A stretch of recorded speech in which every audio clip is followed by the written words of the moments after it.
네, 이번 시간에는 그 디폴트 리스크에 대해서 살펴보겠습니다. 이게 지금 어떤 거냐면, 이거는 이제 여러분들이 제가 수식으로 뭘 쓸 수가 있는 게 아니고, 이걸 수식으로 쓰면 굉장히 복잡해집니다. 그래서 주로 이제 저 디폴트 리스크에 관련해서는 제가 주로 이제 말로만 설명을 해드릴 건데, 이 디폴트 리스크는 뭐냐 그러면은 우리가 지금 뭘 배웠냐면 채권 가격에 대해서 지금 배운 거죠, 그지? 채권의 가격이 어떻게 결정이 되는지에서 배웠는데, 이때 저희가 했던 가정은 뭐냐 그러면 만기가 되면 내 원금을 다 받을 수 있고, 그리고 일정 기간마다 제 쿠폰 페이먼트를 6개월에 한 번씩 한다, 1년에 한 번씩 다 받는다는 게 전제가 되어 있습니다. 그래서 이제 차용 정수에 여기 디폴트가 없었던 거죠, 그동안에는. 그래서 뭐 국채든 뭐 회사채도 마찬가지고 이제 그랬는데, 지금 여기서부터는 채권을 발행해서, 즉 차용 정수를 발행한 사람이 망해서 돈을 못 갚는 그런 이제 상황이 발생할 수 있는 할 수가 있습니다. 특히나 회사채를 발행하는 경우에 회사가 망하면 그 회사채는 이제 날아가게 됩니다. 이제 그랬을 때 그렇게 회사가 망해서 이 차용 정서에 있는 약속을 못 지키는 거를 디폴트라고 이야기하는데, 그 디폴트 리스크가 있을 경우에 그러면 본드 가격에 그게 반영이 돼야 되겠죠. 그래서 어떤 사람이 우리가 보면 앞에서 이렇게 본드 가격 결정했지 않습니까? 예를 들어서 제가 여기에 지금 보시면 단적으로 우리가 계속 했던 예를 한번 들어볼까요? 여기서 만기가 30년짜리이고, 그리고 내가 8% 쿠폰 페이먼트 해주고 6개월에 한 번씩 이자 주고, 그리고 그때 당시 시장 이자율이 10%면 이때의 본드 가격이 결정이 되죠. 이런 본드를 누가 이제 그 채권을 발행하면 그 채권을 발행했을 때 본드 가격이 결정이 됩니다. 이때 디폴트 리스크 전혀 포함이 안 돼 있다는 이야기입니다. 그래서 이게 본드 가격이 디폴트 리스크 없을 때 이 본드 가격이 생겼는데, 그러면 디폴트 리스크가 있으면 이 본드 가격은 어떻게 되겠습니까? 그 그러니까 채권을 구매하는 사람 입장에서 보면 저 사람이 못 갚을 확률이 있다 그러면은, 지금 이거는 그러니까 디폴트 리스크가 없을 때의 채권 가격이었으니까 그거보다는 채권에 대한 가격을 더 적게 주려고 그러겠죠. 디폴트 리스크가 있을 경우에. 왜냐면 내가 못 받을 확률을 또 고려해 줘야 되는 거니까. 그래서 그만큼 그게 이 본드 프라이싱에 반영이 되어 있어야 됩니다. 이 디폴트 리스크가. 근데 그걸 어떻게 반영하는지를 제가 수식으로 보여주면 여러분들 너무 복잡해서, 이거는 이제 소위 말하는 이제 그 언설턴티에 대한 거 고려를 해야 되니까 수식을 보여드릴 수는 없고 그냥 말로만 이제 한다는 이야기이고, 그랬을 때 그러면 이제 이 디폴트 리스크를 하기 위해서는 제가 이제 여러분들이 본드를 살 때, 채권을 살 때 제가 그러니까 디폴트를 부도를 할 확률이 몇 퍼센트인지, 부도를 할 확률이 얼마인지를 알아야 되겠죠. 그걸 알려면은 그걸 누군가가, 여러분들 모든 사람의 어떤 돈 빌려주는 사람의 모든 사람들의 어떤 그 확률을 여러분 스스로가 계산하기 되게 힘드니까 그거를 전문적으로 계산해주는 기관이 있습니다. 그걸 보통 여러분들이 들어봤던 이제 신용평가 기관입니다. 한국에는 나이스 신용평가가 있죠. 그래서 이 신용평가 기관들이 다 그런 각 기업들의 그 국가들의 부도 확률을 이제 계산해 주는 겁니다. 그런 게 있고, 세계적으로 알려져 있는 이 신용평가사는 무디스가 있고, 그지? 스탠다드 프로가 있습니다.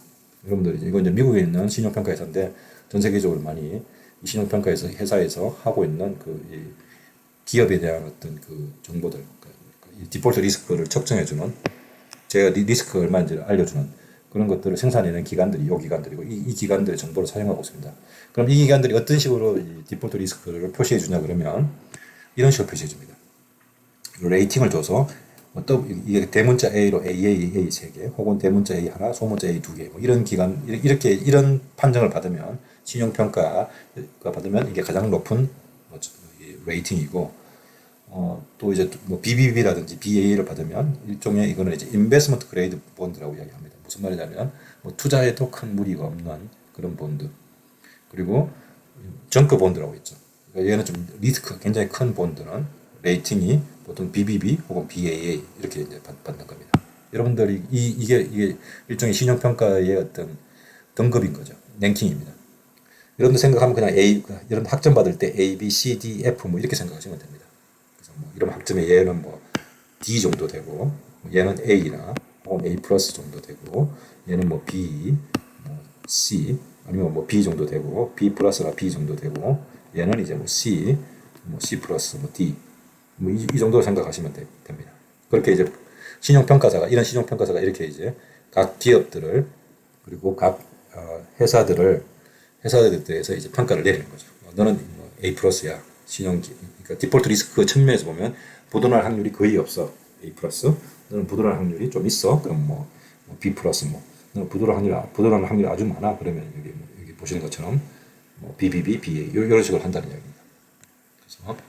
그래서 여러분들 이제 뭐 들어보면 우리나라의 어떤 뭐 신용 등급이 한 단계 상향했다. 뭐 이렇게 이야기한다는 거는 무디스가 우리나라의 신용 등급을 한 단계 상향시켰다라고 했을 때 이 신용평가 회사가 뭐를 상향시켰다는 겁니까? 디폴트가 부도날 확률이 망할 확률이 좀 더 적어졌다고 평가했다라는 것을 의미하는 겁니다. 그래서 그러면 그게 따라서 본드 프라이싱이 본드 가격이 그만큼 이게 신용이 상향하는 것만큼 본드 가격은 그만큼 이제 줄어들겠죠. 그러면 돈 빌리는 이자율도 줄어들겠죠. 이런 것들이 다 이제 결정하는 겁니다. 그래서 이제 이 본드 가격에 이런 식으로 이제 그 디폴트 리스크가 반영이 되어 있다. 현실 세계에서는. 다만 우리가 수업 시간에는 그 공식이 너무 복잡해서 그 관련되어 있는 모형은 배우지는 않는다. 여기까지만 이제 알아두시면 되고. 그러면 이런 신용평가서는 어떻게 기업이나 회사에 아니면 기업이나 나라의 신용을 평가하느냐. 그 평가하는 근거가 되는 게 도대체 뭐냐를 할 때 이런 정보들을 봅니다. 주로 기업의 어떤 회사체의 신용 등급을 평가할 때 보는 것 중에 하나가 이런 이제 커버리지 레이쇼라든지 레버리지 레이쇼, 리퀴디티 레이쇼, 프로피터빌리티 레이쇼, 캐시플로우 투 뎃 레이쇼 이런 것들이 있습니다. 이런 것들이 여러분들 재무경제학 배우면 다 하나하나 이제 뭐 배웠던 건데 레버리지 레이쇼 같은 경우는 뎃 투 에퀴티 레이쇼였습니다. 여러분들 이게 그래서 우리 이건 이제 거시경제학 시간에 많이 이야기하는 건데 이거를 이런 것들 하나하나 다 이제 설명하려면 여러분들이 기업의 대차 대조표를 정확하게 이해할 수 있어야 되는데 보통 기업의 대차 대조표를 보면 대차 대조표를 생각해 보십시오. 여러분들 당연히 다 어디선가 배웠을 것 같은데 다시 또 설명을 또 간단하게 드리면 이쪽에 있는 게 자산 부분이고 에셋이고 이쪽에 이제 부채입니다. 라이어빌리티인데 이 부채에 뭐가 있냐 그러면 뎃이 있고 또 뭐가 있습니까? 자본이 있죠. 캐피탈이.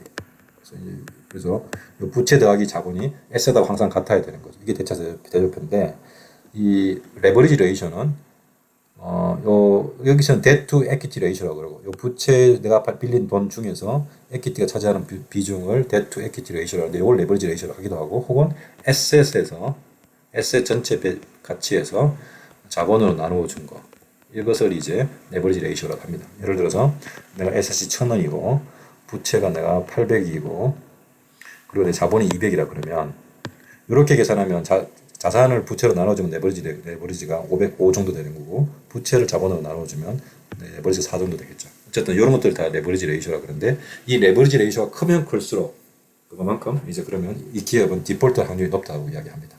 이 레버리지 레이쇼가 예를 들어서 이게 지금 자본이 100밖에 안 되고 얘가 만이고 부채가 9,900이라고 해보십시오.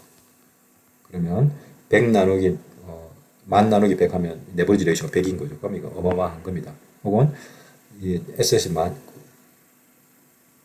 그지? 어마어마한 거고 그렇게 이제 판단하는 거죠. 이런 식으로 해서 레버리지 레이쇼가 크면 클수록 그만큼 이제 그 디폴트 확률이 높다고 이야기하는 거죠. 왜 그러냐면 이게 지금 만약에 요 만원 이걸 1,000원이라고 해보죠. 1,000원이라고 얘가 900원이라고 해보고 부채가 950원이라고 하죠. 950원이라고 자본이 이제 50원이라고 해보겠습니다. 그런데 내가 어떤 여기 SS에는 이제 모든 게 다 포함되어 있죠. 여러분들이 은행 장사를 한다 그러면 은행의 대차 대조표라 그러면 은행은 뭐 해줍니까? 대출해 주죠. 그죠? 대출했는데 대출 금액이 예를 들어서 뭐 지금 1,000원이 대출해 줬는데 이 중에서 100원을 못 받았다 그러면 자산은 어떻게 됩니까? 100원이 부도가 나서 사람한테 돈 빌려줬는데 은행이 돈 못 받아서 900원밖에 지금 없다. 그런데 SS이 이제 1,000원에서 900원으로 줄어들게 되면 그러면 내 지금 자본금은 50원이 있는데 부채는 950원 이건 내가 갚아야 되는 거죠. 그러니까 자본금은 이게 900원이 된다 그러면 무슨 말이냐 그러면 내 자본금 다 날라가는 겁니다. 근데 자본금을 50원 가지고 지금 안 되는 거지. 그래도 부채가 950원부터 내가 갖고 있는 돈은 900원밖에 없고 자본금은 다 날라갔고 부채는 950원이나 있으니까 이건 망하는 겁니다. 그래서 이처럼 이제 이 equity 저기 뭐지 저 레버리지 레이쇼가 크면 클수록 이렇게 망할 확률이 더 높다는 겁니다. 만약에 똑같은 상황인데 여러분들 만약에 부채가 800인 기업이 있었고, 그지? 자본이 200인 기업이 있었으면 똑같이 1,000원에서 자산이 900원으로 대출 못 받아가지고, 그러니까 대출 빌려준 것 중에서 돈 못 받은 게 있어가지고 1,000원에서 900원으로 바뀌었다고 하더라도 자본금에서 그만큼의 액수를 100원을 까면 내 자본금이 이제 200에서 100원 되고 여전히 내가 800억 부채를 갚을 수 있는 거죠. 그러니까 이 기업은 망하지 않는 거죠. 이때 차이점은 뭐냐면은 지금 여기서는 1000에서 자본금이 200이었으니까 레버리지 레이쇼가 5였던 거였고, 그 이전에는 1000에서 자본금이 50원이었을 때 레버리지 레이쇼는 20이었으니까 이렇게 레버리지 레이쇼가 크면 클수록 부도가 날 확률이 높다는 것을 의미합니다.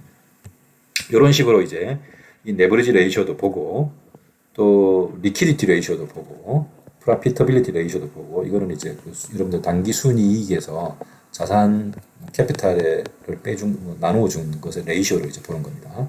그 다음에 뭐 이 캐시플로어하고 데트 사이의 어떤 레이쇼도 보기도 하고, 그리고 뭐 또 이 커버리지 레이쇼라는 건 뭐냐 그러면 times on the times interest on the ratio 뭐 이런 것들이 있는데, 이런 어떤 지표들을 다 보면서 이 지표들의 기초에서 기업들의 어떤 지표들의 기초에서 이 지표들이 지표들에 따라서 이제 신용평가를 내리게 됩니다. 그러니까 이런 지표들이 다 뭐가 되냐 그러면 일종의 기업의 디폴트 리스크를 측정하는 데 사용되는 어떤 정보가 되는 거죠. 그래서 신용평가사가 이런 어떤 지표들을 가지고 보고 이렇게 이제 AA 등급, 뭐 BBB, 뭐 BBA, BAA 이런 식으로 등급을 나눈다는 겁니다. 여러분들이 이제 요 구체적인 내용은 재무경제학 이런 데서 차근차근 하나하나 이제 다 배울 겁니다. 각자에 대해서. 여러분 혹시 나중에 주식 투자하고 이럴 때에도 이런 정보들이 다 필요합니다. 이런 구체적인 정보들을 알아야지 그 기업이 현재 어떤 그 재무 상태가 어떤지를 판단할 때 이런 정보들을 다 사용합니다. 그리고 아마 여러분들 시험 공부할 때든 무슨 시험 공부할 때도 이런 것들을 아주 기본적으로 다 알아야 될 겁니다.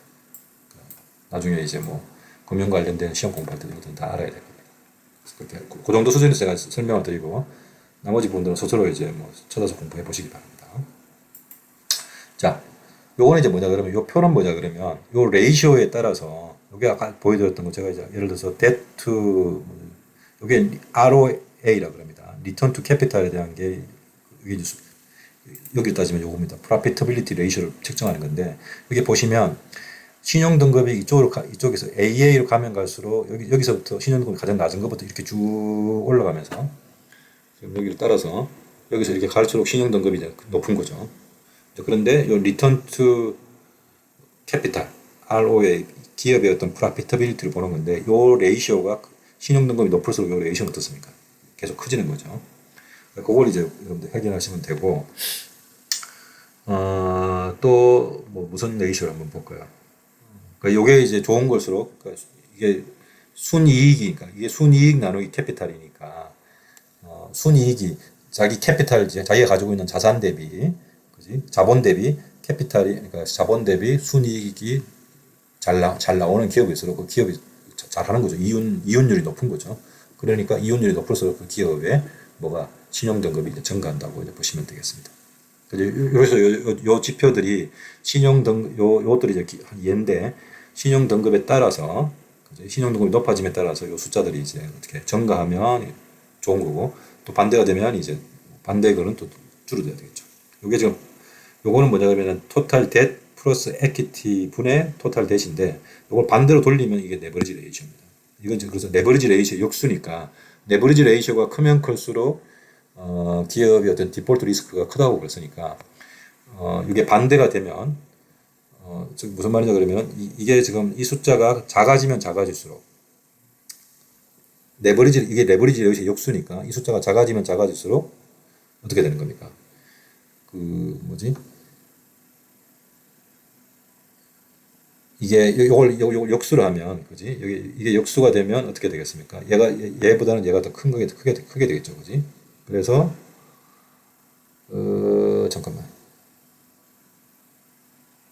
플러스 에퀴티니까 이게 좀 반대가 됐네, 그지? 이게 지금 이게 레버리지 레이쇼인데 레버리지 레이쇼가 작으면 작을수록 그만큼 이제 신용등급이 높아지겠죠. 이거 좀 뭐가 좀 잘못되었습니다. 왜 이제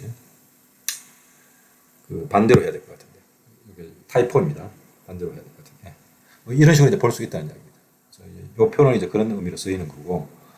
자, 이제 그래서 요거는 지금 뭐냐 그러면 일종의 이제 신용 등급에 따라서 이렇게 AA를 받은 기업 혹은 BAA를 받은 기업 이렇게 두 가지 기업이 있다고 그러면 이게 뭐냐 그러면 이 사람들이 신용 등급에 따라서 이제 회사채를 발행할 때 이 사람들이 이제 그 회사채를 발행한다는 건 뭐냐면 그 돈을 빌린다는 거잖아요. 차용증서를 써주고 돈을 빌리는데 이때 돈을 빌릴 때 갚아야 되는 돈 빌리는 이자율이 신용 등급이 높을수록 이자율이 낮고 신용 등급이 낮을수록 이렇게 보시는 것처럼 얘가 AA가 얘보다는 신용 등급이 더 좋은 거죠. 이런 사람일수록 이자율이 낮다는 겁니다. 얘보다는. 그거를 이제 지금 이렇게 보여주고 있습니다. 실제로 금융시장에서 이제 그렇게 판단한다는 겁니다. 돈 빌려줄 때. 여기까지 이제 디폴트 리스크 제가 살펴봤습니다. 그리고 요거는 이제 이 디폴트 리스크와 관련해서 알려져 있는 것 중에 하나가 크레딧 디폴트 스왑이라는 게 있습니다. 이게 뭔지에 대해서 간단하게 이제 설명을 해드리면 이거는 일종의 금융 상품인데 이게 이제 일종의 보험처럼 됩니다. 디폴트 리스크에 대한 어떤 보험처럼 이제 작동하는 건데 그래서 주로 이제 어떤 회사채나 기업이 돈 빌렸을 때 발생할 수 있는 디폴트 리스크가 있잖아요, 그죠? 부도날 확률이 있는데 그게 발생했을 때 일종의 이 크레딧 디폴트 스왑을 내가 구입했으면 일종의 보험금을 통해 보험처럼 뭔가 저런 일이 발생했을 때 그에 대한 보상을 받게 해주는 상품이 이게 크레딧 디폴트 스왑입니다. 그래서 보통 그러면 당연히 이 보험 상품을 사니까 뭘 내야 되겠습니까? 보험 상품에 대한 프리미엄을 줘야 되겠죠, 그지? 이 물건을 사는 사람은. 그러니까 이게 무슨 말이냐면 내가 A라는 기업의 회사채를 사는데 이 A라는 기업이 망할 확률이 있어서 좀 찜찜합니다. 그래서 얘가 망하면 큰일 나는데 내가 돈 빌려줬다 돈 못 받으니까 큰일 나는데 그때 뭘 하냐 그러면 그 A라는 기업에 대한 크레딧 디폴트 스왑을 사는 겁니다. 다른 사람한테. 보험 상품을 사는 거죠. 다른 기업한테. 이 보험 상품을 사게 되면 그러면 돈 주고 사는 거지. 돈 없이는 공짜는 아니겠죠. 돈 주고 사면 그래서 내가 돈을 페이해야 됩니다. 이만큼에. 이런 돈을 페이를 해야 돼요. 돈을 주는 거를 애뉴얼 프리미엄이라고 그러는데 보험 프리미엄을 페이를 하면 그러면 혹시라도 이 A라는 기업이 디폴트가 나게 되면 그랬을 때 그러면 뭘 하냐 그러면 그 내가 갖고 있는 내가 돈을 빌려줬습니다. 그래서 내가 채권을 갖고 있는 차용증서를 가지고 있는데 디폴트가 나면 이 차용증서 가격이 확 떨어지겠죠. 그랬을 때 그 당시에 어떤 내가 만약에 10,000원 빌려줬다 그러면 그 10,000원에 대한 어떤 뭐가 있겠습니까? 액면가가 있고 그지? 그 다음에 디폴트가 나면 이 채권 가격이 확 떨어지겠죠. 그곳의 차액만큼을 갚아주는 그게 이제 크레딧 디폴트 스왑입니다. 실제 부도가 나면 이렇게 갚아주고 그렇지만 부도가 안 나면 넘어가는 거죠. 그렇지만 그 와중에 여러분들 뭘 해야 됩니까? 이런 크레딧 디폴트 스왑을 사면 뭐를 지불해야 됩니까? 보험료를 지불해야 되는 거죠. 그래서 이제 금융시장에서 지금 이 크레딧 디폴트 스왑이라는 이런 금융상품이 만들어져 있다는 걸 이제 좀 알아두시면 되겠습니다. 여기 보시면 그러면 이제 이 크레딧 디폴트 스왑의 가격은 그 기업이 망하는 확률에 따라 달라집니다. 무슨 말이냐 그러면 여기 보면 여기는 이제 기업이 아니라 이제 나라인데 독일과 스페니시의 어떤 그 크레딧 디폴트 스왑인데 보면 어느 나라가 그러니까 내가 스페니시에서 그러니까 스페인 정부가 발행한 국채도 사고 그리고 독일 정부가 발행한 국채도 샀습니다. 샀는데 혹시 얘들이 망할 수도 있으니까 크레딧 디폴트 스왑을 사야 되게 돼서 보험을 드는 거죠. 들려고 그러는데 이때 스페인 국채를 샀을 때에 내가 들은 보험 가격하고 그 독일 국채를 샀을 때 내가 들은 보험 가격하고 어느 보험 가격이 더 비싸겠습니까?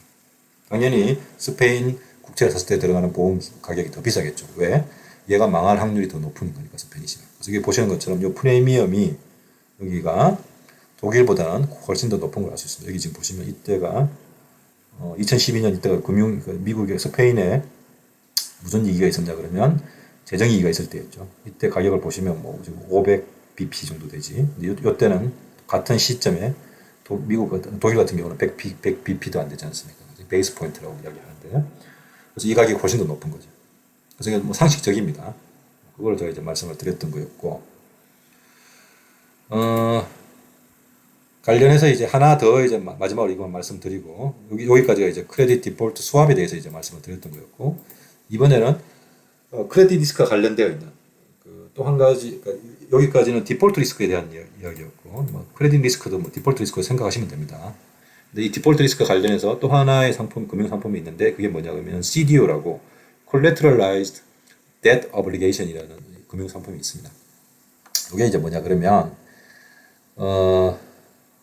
일종의 이것도 마찬가지로 그 리스크를 그러니까 이제 내가 어떤 뭐지 채권을 샀는데 국채뿐만 아니라 사채도 있죠. 채권을 샀는데 차용증서를 써준 거죠. 내가 돈을 빌려줬는데 그거를 못 받을 확률 그게 이제 크레딧 리스크 혹은 이제 뭐 디폴트 리스크라 그러는데 이거를 이제 약간 조정하는 그 리스크를 이제 잘 이제 알로케이션을 다시 해서 리스크가 되도록이면 줄이고자 했던 시도입니다. 그게 이제 Collateralized Debt Obligation이고 그걸 하는 어떤 그 기술을 Structured Investment Vehicle이라는 게 있습니다.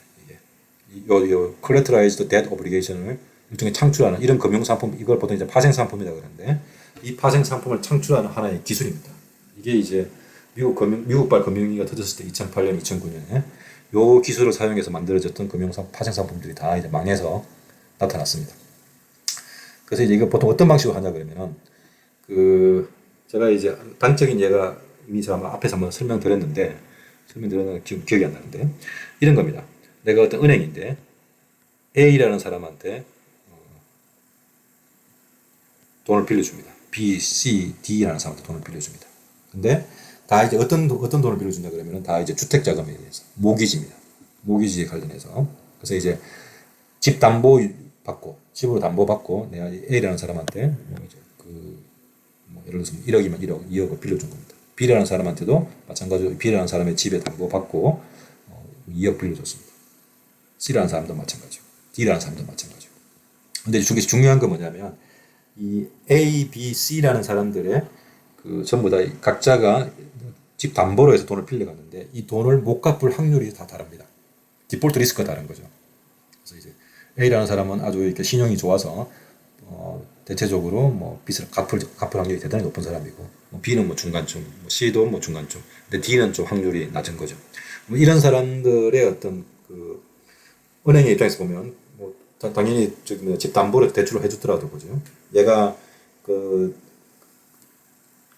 집 빌려준 돈을 잘 갚을지 안 갚을지에 대한 확률이 다 걔들 나름대로 판단이 돼 있겠죠, 그죠. 그럼 그거에 기초해서 각자 A, B, C, D한테 빌려주는 이자율도 다 다르겠죠. 그러니까 디폴트 확률이 못 갚을 확률이 높은 사람들한테는 이자를 높게 받고 그렇지 않은 사람들은 이자를 낮게 받아서 합니다. 여러분들 전세 대출도 마찬가지고 그죠. 이제 그렇게 했는데 그렇게 하고 난 다음에 이 사람들이 그러면 이제 은행의 입장에서 보면 이런 이제 차용증서가 무수히 많이 있잖아요. 각자 한 번씩 이렇게 돈을 빌려줄 때마다 차용증서를 쓰죠. 그게 이제 일종의 채권인 거죠. 그 채권이 이제 사채가 이렇게 쫙 수백 장, 수천 장 이렇게 있습니다. 그러면 그 채권을 가지고 그 수백 장, 수천 장 채권을 가지고 뭘 만드냐 그러면 일종의 파생 상품을 만든 게 이게 이제 SIV라는 겁니다.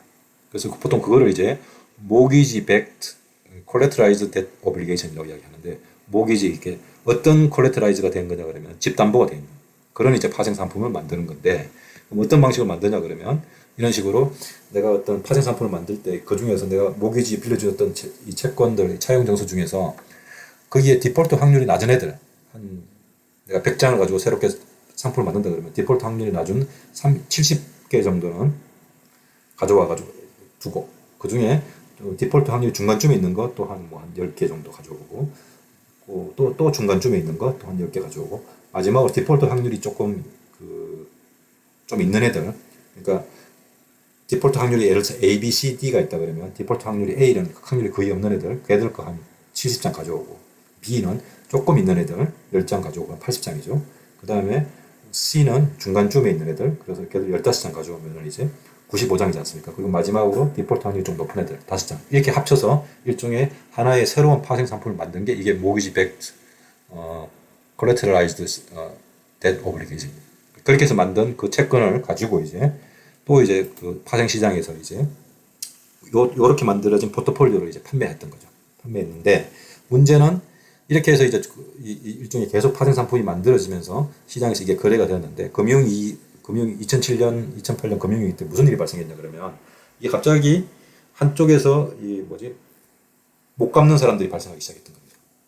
그래서 여기서 이제 보시면 못 갚는 사람들이 있고 내가 한 5명 정도 샀던데 그 애들 못 갚으면서 이게 여기서 멈춰지는 게 아니라 이게 다른 쪽으로 계속 모든 곳에서 다 이게 계속 못 갚기 시작하면서 은행이 이 상품, 이 파생 상품을 저기 뭐지 자기가 원래 예측했던 것만큼 진행이 안 되면서 은행 스스로가 이제 디폴트 위기에 직면했던 게 이게 소위 말하는 이쪽 그 미국의 금융위기였습니다. 여기에 대해 관련된 구체적인 내용들은 나중에 제가 시간이 되면 또 좀 더 차분하게 말씀을 드리도록 하겠습니다. 일단 여기까지가 디폴트 리스크에 대한 내용이었습니다. 그래서 저희가 이번 챕터에 3가지를 배웠는데 첫 번째는 debt security, 즉 채권의 성격이나 채권의 종류에 대해서 살펴봤고 그런데 이런 채권들을 왜 픽스드 인컴 시큐리티라고 이야기하냐 그러면 여러분들 채권 사면 뭐 했습니까? 6개월마다 한 번씩 뭐 지급받았습니까? 6개월마다 한 번씩 그거 지급하죠. 쿠폰 지급하죠. 그게 매 6개월마다 따박따박 돈이 나온다고 그래서 이게 픽스드 인컴이라고 그럽니다. 그래서 그런 그 에셋을 보통 픽스드 인컴 시큐리티라고 이야기합니다. 혹은 뭐 데트 시큐리티라고 이야기해도 되고 혹은 본드라고 이야기해도 되고 뭐 그런 것들에 대해서 저희가 살펴봤고 두 번째는 이 본드의 채권 가격, 채권의 프라이싱, 본드 가격 어떻게 측정하는지에 대해서 어떻게 결정하는지에 대해서 살펴봤고 관련해서 본드 가격과 일드 사이의 관계에 대해서 쭉 살펴봤습니다. 그리고 이 본드 가격이 시간에 따라서 어떻게 변화하고 이 변화하는 것의 의미가 뭔지에 대해서도 쭉 살펴봤습니다. 마지막으로 현실 세계에서 본드 프라이싱을 할 때 일종의 디폴트 리스크나 크레딧 리스크가 반영이 되어 있어서 이런 디폴트 리스크나 크레딧 리스크가 어떻게 본드 프라이싱에 영향을 미치는지에 대해서 좀 살펴봤고 관련해서 저희가 있는 뭐 크레딧 디폴트 스왑이라든지 collateralized debt obligation 같은 이런 파생 상품에 대해서도 살펴봤습니다. 여기까지 저희가 이제 채권에 대해서 살펴봤고 다음 시간에는 그래서 이 뭐지 또 다른 리스키 에셋인 주식에 대해서 좀 살펴보겠습니다. 어떻게 주식 가격이 결정이 되고 되는지에 대해서 차근차근 이제 살펴보도록 하겠습니다. 여기까지가 채권 가격과 관련되어 있는 내용들이었습니다. 장시간 수고했습니다.